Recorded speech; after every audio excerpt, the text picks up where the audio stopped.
17 বছর, একটি বাচ্চার জন্ম থেকে ভোটার হওয়া পর্যন্ত সময়। ঠিক এই দীর্ঘ নির্বাসন কাটিয়ে অবশেষে ফিরছেন তিনি। তারিখটা 25শে ডিসেম্বর 2025। রানওয়েতে চাকা ছোঁয়ার আগেই রাজনীতির পারদ এখন তুঙ্গেই। এখন ঘড়ির কাঁটা 7:30। আর মাত্র 5 ঘন্টা পর তারেক রহমান বিজি 202 ফ্লাইটে উঠবেন। কিন্তু প্রশ্ন হলো, তারেক রহমানের এই কামব্যাক বিএনপির জন্য কেবল উৎসব নাকি ক্ষমতার সমীকরণে বড় কোনো ভূমিকম্প? আজ আমরা ভাঙব সেই রহস্যের 3টি বড় চ্যাপ্টার। চ্যাপ্টার 1, নেতৃত্বে কাঠামো, রিফর্মিং না ক্লিনিং। বিএনপির ভেতরে কান পাতলে এখন একটাই শব্দ শোনা যায়, রিফর্ম।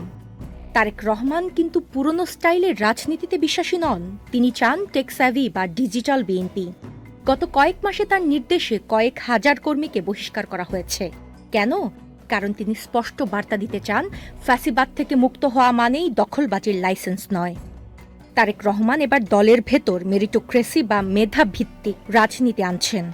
অর্থাৎ কেবল জেল খাটলেই হবে না, পলিসি লেভেলে মেধা না থাকলে পদ মিলবে না।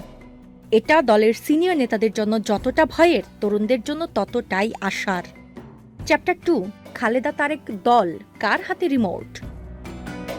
এবার আসা যাক সবচেয়ে সেন্সিটিভ পয়েন্টে, ক্ষমতার ভারসাম্য। খালেদা জিয়া বিএনপির আবেগ আর তারেক রহমান এখন বাস্তবতা। মজার ব্যাপার হলো, এখানে কোনো সংঘাত নেই, বরং একটা স্মুথ ট্রানজিশন বা শান্তিপূর্ণ ক্ষমতার হস্তান্তর চলছে। খালেদা জিয়া এখন দলের মাদার ফিগার বা অভিভাবক, আর তারেক রহমান হচ্ছেন চিফ এক্সিকিউটিভ।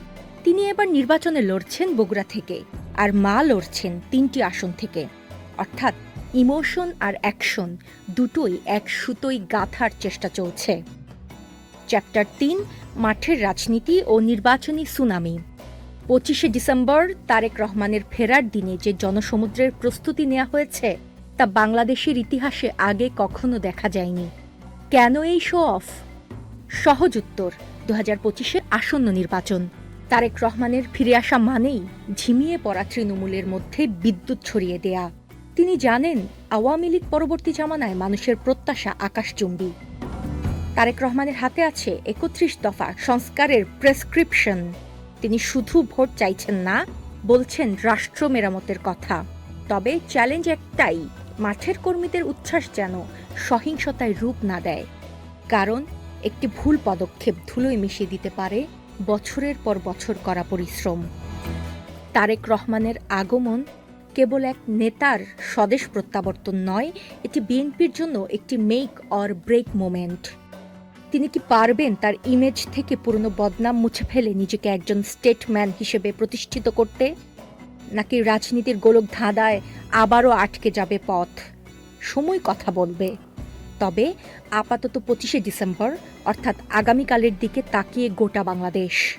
আপনার কি মনে হয়, নির্বাসন জীবন শেষে তারেক রহমানের প্রত্যাবর্তনে বিএনপি কি পূর্ণ উদ্যমে তাদের গণতান্ত্রিক চর্চায় আরও সুসংগঠিত হতে পারবে? কমেন্টে জানান আপনার মতামত।